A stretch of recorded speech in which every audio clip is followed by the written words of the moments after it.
বোরখা একটা নিবো, এরকম বোরখা একটা নিয়ে এরকম করে ধরে ধরে রাখবো এরকম করে, মানে মেয়েটা পয়দা হবে, নগদে বোরখার ভিতরে ঢুকবে, ঠিক না? এটাই তো চাচ্ছেন। বোরখা পরলে, পর্দা করলে মানে আপনার এগুলো আটকাতে পারবে না, চিন্তা ভাবনা চেঞ্জ করতে হবে, এইখান থেকে চিন্তা ভাবনা চেঞ্জ করতে হবে। আর পর্দা করলে আপনাদের চোখে পর্দা করেন, এই যে চোখের মধ্যে পর্দা করেন, কারণ হচ্ছে আপনারা খারাপ। এখন যদি একটা রাস্তার মধ্যে একটা মেয়ে ন্যাংটা হয়েও হাইটা যায়, আপনারা তাকাবেন কেন? আপনাদের ধর্ম এটা বলছে আমি মুসলিম, আমি মুসলিম, আপনাদের ধর্ম বলছে, আমাদের ধর্ম বলে নাই এরকম। আপনারা আপনাদের চোখে পর্দা করেন। একটা মেয়ে যাবে, আপনাদের ধর্ম এটা বলে নাই, আমাদের ধর্ম এটা বলে নাই যে একটা মেয়ে হাইটা যাবে রাস্তা দিয়ে শাড়ি পরা, তার শাড়ি ধরে টানতে হবে। এখন থেকে তো আমি চিন্তা করছি, ওই যে কিছুক্ষণ আগে একটা আপুর ভিডিও দেখলাম, সেখানে ছুরি কাচি নিয়ে বলছে ছুরি কাচি রাখতে হবে। আমি ছুরি কাচি দিয়ে চলি, যখন থেকে আমি একা চলা শুরু করছি তখন থেকে আমি ছুরি কাচি নিয়ে সিরিয়াসলি আমি চলি, ট্রু। বাট দেখলাম যে ছুরি কাচি দিয়ে কিছু হবে না। সেটা হচ্ছে আমাদেরকে আমাদের সোসাইটিটাকে চেঞ্জ করতে হবে, আমাদের চিন্তা ভাবনা চেঞ্জ করতে হবে।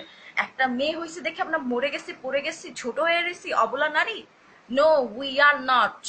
আমরা সব নারীরা যখন এখন রাস্তায় নামবো, আপনারা ছেলেরা একটা কেউ আমাদের দিকে তাকাইতে পারবেন না, একটা কেউ তাকাইতে পারবেন না। বিলাই নাকের আগে সুটকি লটকাইয়া যদি আইন দেওয়া হয়, এই বিড়াল সুটকির যদি মুখ লাগাবি 50টা বেদন, এরকম আইন দিলে বিলাই ঠেঙ্গো মানত। আরো বিলাই কব যে এমন আইন করছে হের 50টা দম বরকার, এমন নির্বুত কেন নজর এখন, ঠিক না? পাতিলার ভিতরে সুটকির একটা ডাকনা দিয়া এরপরে আইন করো, যদি মুখ লাগাবি তাহলে কিন্তু বেত লাগাইব না, যেরকম ঠিক কিনা? ঠিক তেমনি ভাবে নারীগুলোকে স্নো পাউডার আলতাল খাতরা লাগাইয়া উঁচা জুতা আর টাইট পিট পোশাক পরিধান করাইয়া যুবকদের নাকের ডগার আগে দিয়ে আহন যাওয়ানের ব্যবস্থা করে দিব।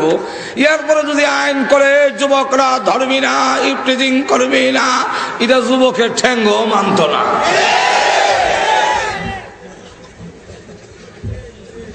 ব্যাপারটা করে দেওয়ার উদ্দেশ্য মতলব খারাপ। আর তো জোরে কর না। যদি পর্দা উঠায় দেওয়া হয় তাহলে আমাদের সমাজের বিবাহের চাহিদা থাকবে না। আর তো জোরে কর না।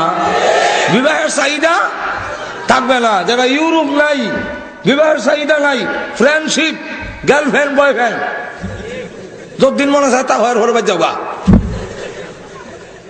বিবাহের ইহুদি খ্রিস্টানদের মধ্যে বিবাহের আবশ্যকতা নাই, কারণ বিবাহ করার দরকার কি? যথাযথ যদি হওয়া যায়, হেজাব যদি না থাকে, নারীর প্রতি আকর্ষণ থাকবে না। এই জন্য এক কলেজের দেওয়ালও দেখি কে জানে লেখছে, হে কুমার তুমি বিয়াতে রাজি হও না কেন? কুমার বুঝছেন নি? ফাইভ ক্লাসে বানায় হে কুমার না, কিন্তু যে বিয়া করছে না পুরুষ সে কয় কুমার, মহিলারা কয় কুমারী।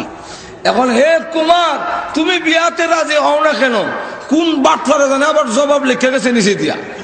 জবাবটা কি? পরের দিন আবার দেখি জবাব লেখা। জবাব কি লেখছে? সস্তায় যেখানে দুধ পাওয়া যায় গায়ে ভালে খে। ঘুমাই গেছেন কেন? অর্থটা বুঝছেন না? সস্তায় যদি দুধ পাওয়া যায়, গাভী ভালার যন্ত্রণা কান্দ করে লইতো, ইদার গোবর ভালাও, হানি খাওয়াও, ঘাস খাওয়াও, এই যন্ত্রণা লই এক কিতা। দুধ তো সস্তায় পাওয়া যায়, যেরকম ঠিক কিনা? ঠিক তেমনি ভাবে নারী যদি যথাযথতায় পাওয়া যায়, নারী যদি যথাযথতায় পাওয়া যায়, আমাদের সমাজে চাচ্ছে এখন বিজয়ী কনসার্নের নামে এবং বিভিন্ন আনন্দ উৎসবের নামে ভারত থেকে নর্তকী এনে অর্ধল্যাংটা করে নাচ দিয়ে এদেশের যুবকদের চরিত্র এবং ইফটিজিং বন্ধ করা যাবে না।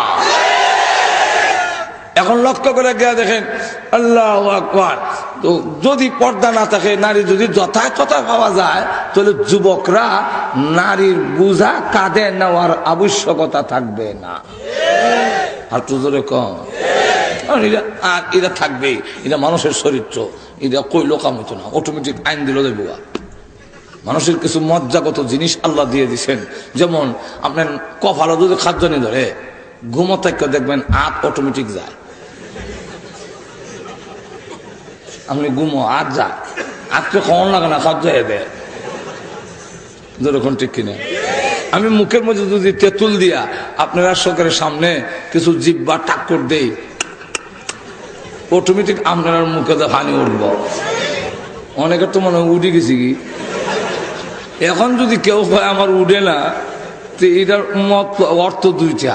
একটা হইলো হের লম্পট স্বীকার করে না, আর একটা হইলো হের জিব্বার দোষ আছে, এটা চিকিৎসা করার দরকার। ঠিক তেমনি ভাবে নারী দেখলেও পুরুষের আগ্রহ হবে, এটা আল্লাহর জন্মগত দেওয়া। সুতরাং ইদার থেকে রোধ করতে হলে মাঝখানে পার্টিশন, হেজাব, পর্দার দরকার। আর তো কর না, তো যাই হোক